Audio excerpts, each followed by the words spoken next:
Sindh high court میں P T I کی جانب سے بلے کے نشان سے متعلق درخواست واپس لینے کی استدعا دائر کر دی گئی۔ دوران سماعت قائم مقام چیف جسٹس عقیل احمد عباسی نے استفسار کیا، کیا آپ کو بلے کا نشان مل گیا ہے؟ وکیل پی ٹی آئی بیرسٹر علی طاہر نے بتایا، انتخابی نشان سے متعلق درخواست اسلام آباد میں دائر ہوگی۔ قائم مقام چیف جسٹس عقیل احمد عباسی نے ریمارکس دیے، پریشان نہ ہوں، یہ وقت بھی گزر جائے گا، بلے کا نشان واپس لینے کی استدعا کا معاملہ آئندہ سماعت پر دیکھیں گے۔ پی ٹی آئی وکیل نے کہا، عدلیہ آزادانہ انتخابات کے لیے آر او اور ڈی آر اوز کی تقرری کے لیے عدالتی افسران تعینات کرے۔ قائم مقام چیف جسٹس نے پوچھا، کیا انتخابات کرانے کا اعلان کر دیا گیا ہے؟ وکیل پی ٹی آئی نے بتایا، سپریم کورٹ حکم پر الیکشن کمیشن نے 8 فروری کو انتخابات کرانے کی تاریخ دی ہے۔ انتخابات سے 2 ماہ قبل الیکشن کمیشن الیکشن پروگرام دینے کا پابند ہے۔ قائم مقام چیف جسٹس عقیل احمد عباسی نے قرار دیا، جو بھی پروگرام بنتا ہے وہ پالیسی میٹر ہوگا۔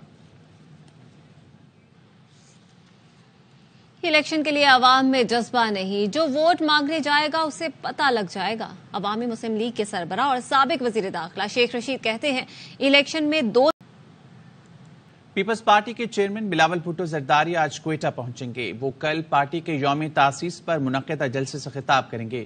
بلاول بھٹو کے ساتھ پارٹی کے سینئر قائدین بھی کوئٹہ پہنچیں گے۔ شریک چیئرمین آصف زرداری کل کوئٹہ پہنچیں گے۔ پارٹی ذرائع کے مطابق بلاول بھٹو نے جلسے سے متعلق آج صوبائی قائدین کا اجلاس طلب کر رکھا ہے۔ وہ 1 دسمبر کو ہائی کورٹ بار وکلا سے خطاب بھی کریں گے۔ بلاول بھٹو زرداری 3 روزہ دورے پر بلوچستان کی سیاسی شخصیات سے بھی ملاقاتیں کریں گے۔ خبریں اور بھی ہیں، شامل کریں گے اس بریک کے بعد، ہمارے ساتھ رہیے۔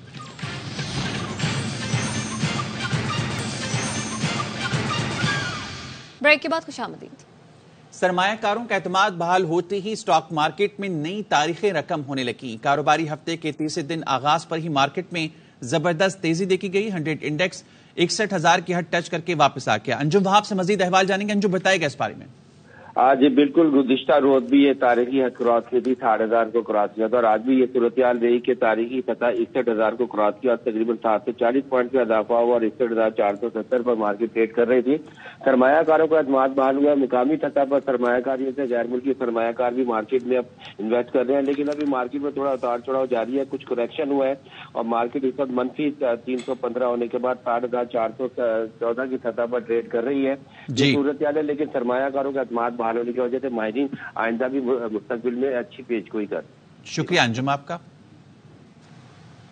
اور ایف بی آئی نے ملک کے طاقتور ترین طبقات کے انکم ٹیکس کی چھان بین کا فیصلہ کر لیا ہے۔ ملکی طاقتور ایسوسی ایشنز کے ممبران، صنعت کاروں، وکلاء اور ڈاکٹرز ایسوسی ایشنز کا ڈیٹا بھی جمع کیا جا رہا ہے۔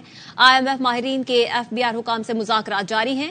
ذرائع کے مطابق ملک کی تمام بڑی ایسوسی ایشنز کے ممبران کی تفصیلات جمع کی جا رہی ہیں۔ پاکستان ریونیو آٹومیشن لمیٹڈ اور نادرا کا ڈیٹا اکٹھا کر کے ٹیکس کی چھان بین کی جائے گی۔ بڑی ایسوسی ایشنز کے ممبران کے شناختی کارڈ نمبر، بڑی ایسوسی ایشنز کے ممبران کے موبائل نمبر کی تصدیق کی جا رہی ہے۔ سربراہ پاک فوج جنرل حافظ سید عاصم منیر کی قیادت میں افواج پاکستان نے ہر میدان میں فتح اور کامرانی کے جھنڈے گاڑے ہیں۔ ملک کی دفاع ہو، اندرونی اور بیرونی خطرات، دہشت گردی، اسمگلنگ یا پھر معیشت کی بحالی کا کڑا چیلنج، جنرل عاصم منیر نے عوام اور ملک کی قیادت کو ایک پیش پر لا کر وطن کا دفاع ناقابل تسخیر بنایا۔ جس وقت آرمی چیف نے کمان سنبھالی اس وقت ملک ڈیفالٹ کی طرف جا رہا تھا۔ سابق وفاقی وزیر فیصل وابڈا کہتے ہیں کہ army chief general Asim Munir کی کاوشوں سے بیرونی سرمایہ کاری پاکستان میں آ رہی ہے۔ ملک کسی ایڈونچر کا متحمل نہیں ہو سکتا۔ آزمائے ہوئے لوگوں کو کیا آزمائیں گے؟ پہلی دفعہ دیکھ رہے ہیں تمام مسالک کے لوگ آرمی چیف کے ساتھ لبیک کہہ رہے ہیں۔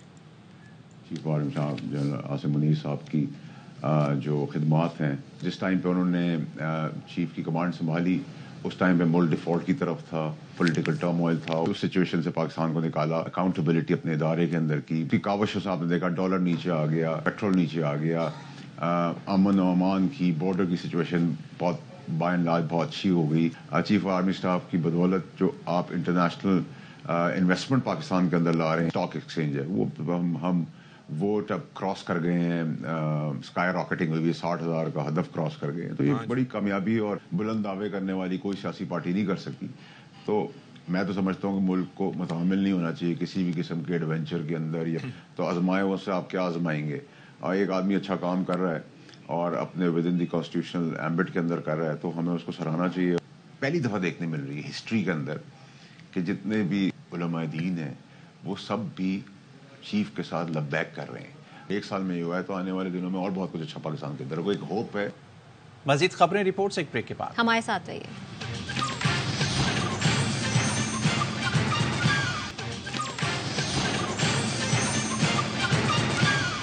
بریک کے بعد خوش آمدید.